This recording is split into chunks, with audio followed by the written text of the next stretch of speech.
প্রিয় শিক্ষার্থী বন্ধুরা, তোমাদের জন্য আজকে আরেকটা নতুন ভিডিও নিয়ে চলে আসলাম। আমি ক্যাডেট গুরু। তোমাদের জন্য আজকে প্রাথমিক বৃত্তির বাংলা বিষয়ের উপরে একটা স্পেশাল গাইডলাইন দেব।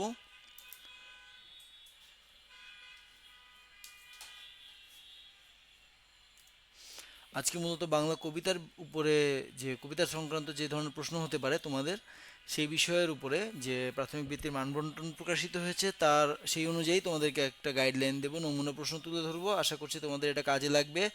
তোমরা সবাই এটা শেয়ার করে দেবে যাতে বাকিরাও দেখতে পারে। দেখো, এখানে তোমাদের সেই মানবন্টনটা যেটা আগের ভিডিওতে শেয়ার করেছিলাম, সেখানে বাংলার বিষয়ের মানবন্টন আছে। আমি এখানে 1 থেকে 13 পর্যন্ত মানবন্টন রেখেছি। বাকি দুটো বিষয়ের উপরে ফর্ম পূরণ এবং মানে প্রবন্ধ রচনা, এটার উপরে কোনো বিষয় রাখিনি। এইখানে এই 13টা অপশন থেকে তোমাদের মধ্যে মানে কবিতা থেকে প্রশ্ন আসতে পারে। ওকে, চলে যাই পরের অংশে। দেখো, সংকল্প কবিতাটি রেখেছি তোমাদের জন্য। আমাদের জাতীয় কবি এবং বিদ্রোহী কবি কাজী নজরুল ইসলামের সংকল্প কবিতাটি আছে এখানে। এই কবিতা থেকে তোমাদের প্রথম 8টি পংক্তি লিখতে হবে মুখস্থ, যদি এই কবিতাটি আসে।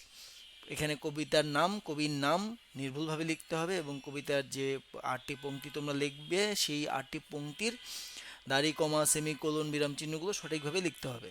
কবিতাংশের মূল ভাবের এখানে একটি নমুনা দেওয়া আছে, যেটি হচ্ছে তোমাদেরকে আমি দিলাম। এটা তোমরা যদি কবিতার মূল ভাব, যদি তোমাদেরকে বলা হয় যে সংকল্প কবিতার মূল ভাব লেখো, তখন তোমরা এভাবে লিখতে পারবে, বা যে কোনো কবিতার মূল ভাব আসতে পারে, বা যে কোনো গদ্যাংশেরও মূল ভাব আসতে পারে। এরপর হচ্ছে এক কথায় প্রকাশ। এই কবিতা থেকে 5টি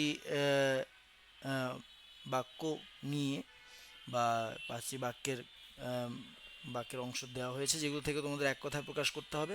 যেমন এক দেশ থেকে আরেক দেশ, দেশান্তর, এই শব্দটি তোমাদের কবিতায় আছে। ঠিক তেমনিভাবে অদম্য, দমন করা যায় না এমন, এরকম শব্দ তোমাদের কবিতাটা আছে। দেখো, এরপরে আছে যুক্ত বর্ণ বিভাজন, দয় ধ নয়তো এ ধরনের 5টি যুক্ত বর্ণের বিভাজন দেওয়া হয়েছে, যেগুলোকে যুক্ত বর্ণে বিভাজিত করে পরে সেটা দিয়ে একটি শব্দ লিখে সেখান থেকে বাক্য রচনাও করতে হতে পারে, যেভাবে প্রশ্নে উল্লেখ থাকবে। যদি শুধু বলে যুক্ত বর্ণে বিভাজন করো, তাহলে যুক্ত বর্ণে বিভাজন করবে, আর যদি বলে যে না, সেখানে শব্দ তৈরি করো এবং বাক্য রচনা করো, পুরোটাই করতে হবে। এরপর আসছে সঠিক উত্তর বাছাই করে খাতায় লেখা, অর্থাৎ কিনা বহু নির্বাচনী প্রশ্ন। এই কবিতা থেকে 4টি বহু নির্বাচনী প্রশ্ন তোমাদের জন্য আমি তুলে দিলাম। এছাড়া আরও অনেক বহু নির্বাচনী প্রশ্ন আমাদের মূল কোর্সের সাথে এবং যে প্রাথমিক বৃত্তি প্রস্তুতি কোর্সের মধ্যে তোমরা পাবে, সেখানে যে তোমাদেরকে নোটস দেওয়া হবে সেখানে পাবে। দেখো, বিপরীত শব্দ দেওয়া আছে, মূল শব্দ, বিপরীত শব্দ, এইভাবে করে উত্তর করলে খুব কাজে লাগবে তোমাদের। ক্রিয়াপদে সাধু ও চলিত রূপ আছে, সেটাও তোমাদের কাজে লাগবে। দেখো, এখানে সাধু রূপ, চলিত রূপ এভাবে করে আলাদা আলাদা করে লিখে সুন্দর করে সাজিয়ে লিখলে নাম্বার ভালো পাবে। এরপর আছে সমার্থক শব্দ লেখো। মূল শব্দ, সমার্থক শব্দ দুটি করে লিখতে হয় সাধারণত, সেভাবে যদি আসে তাহলে তোমরা এইভাবে লিখতে পারো।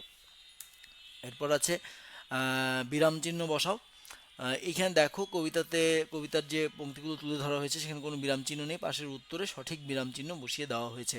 অনেক সময় কবিতাংশকে এলোমেলো করে সেটাকে সাজিয়ে লিখতে বলা হয়, সেটাও আসতে পারে।